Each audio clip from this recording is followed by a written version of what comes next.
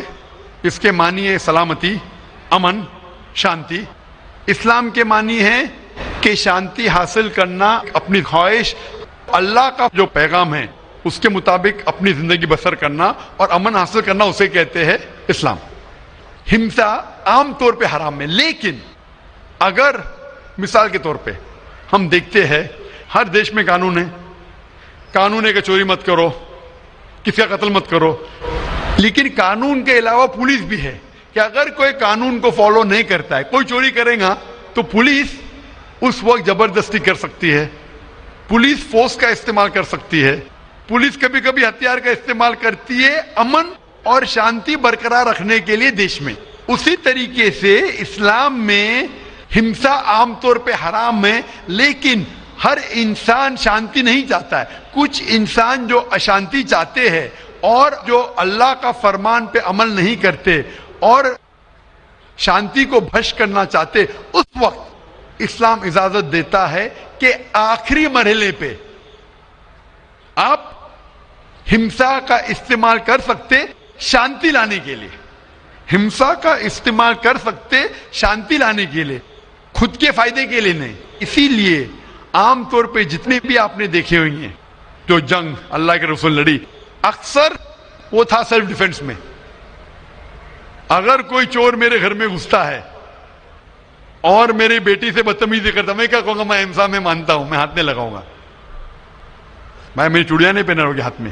مسلمان ہوں لیکن چوڑیاں نہیں ہاتھ میں پہنا ہوں. آپ کے گھر میں کوئی چور گھستا ہے اور آپ کی بیٹی سے بدتمیزی کرتا، آپ کیا کریں گے؟ جی ہاں، میں مقابلہ کروں گا. مقابلہ کریں گے، ہاتھ بھی اٹھائیں گے نا. اس طریقے سے ہمسا کا استعمال آخری مرحلے پہ اگر دوسرا کوئی چارہ نہیں ہے تو استعمال کیا جا سکتا ہے حق کے لیے، نہ حق کے لیے نہیں. دوسرے کو تکلیف پہنچانے کے لیے غلط ہے، دوسرے کا مال ہڑپ کرنے کے لیے حرام ہے. لیکن خود کے بچاؤ کے لیے یا امن حاصل کرنے کے لیے ہمسا کا استعمال کیا جا سکتا ہے. لیکن اصل میں اسلام آتا ہے لفظ سلام سے، جس کے معنی ہے سلامتی، امن، تاکہ دنیا میں سلامتی پہنچے. بہت خوب، بہت اچھا لگا آپ کو سن کے. پھر ایک بار میں تہ دل سے آپ کا شکریہ ادا کرنا چاہوں گا. چاہتا ہوں کہ آپ خدا حافظ. ایک خدا میں مانتے؟ میں ایک دم ایک خدا کو نہیں، میں اپنے اندر میں بیٹھے برہم کو مانتا ہوں. میری اپنی الگ سوچ ہے.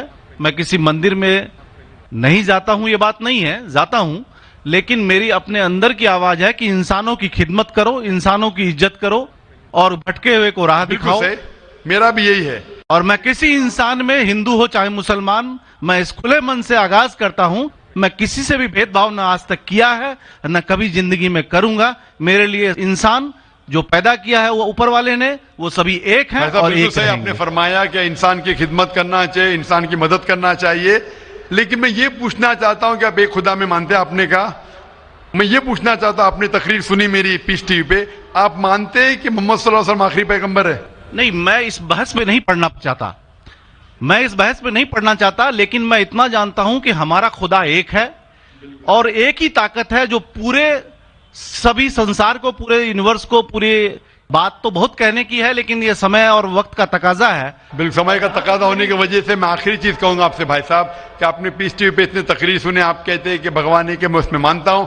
لیکن یہی بھگوان نے چاہے بائبل میں ہو، چاہے وید میں ہو، چاہے قرآن میں ہو، ساری دھارمک کتابوں میں کہا گیا ہے کہ آخری آنے والے پیغمبر محمد صلی اللہ علیہ وسلم میں، اور اس میں ماننا چاہیے. تو میری آپ سے یہ درخواست ہے کہ آپ اتنے اچھے انسان ہیں ماشاءاللہ. ایک آخری میری خواہش ہے کہ آپ انشاءاللہ اس پہ تحقیق کرو. اور یہ جب آپ ایک بھگوان میں مانتے ہیں، دوسرے انسانوں کو تکلیف نہیں دینا چاہتے، تو بھگوان یہ بھی کہتے کہ آخری پیغمبر کون ہے، اس پہ تحقیق کرو. انشاءاللہ آپ مکمل اچھے انسان بنیں گے.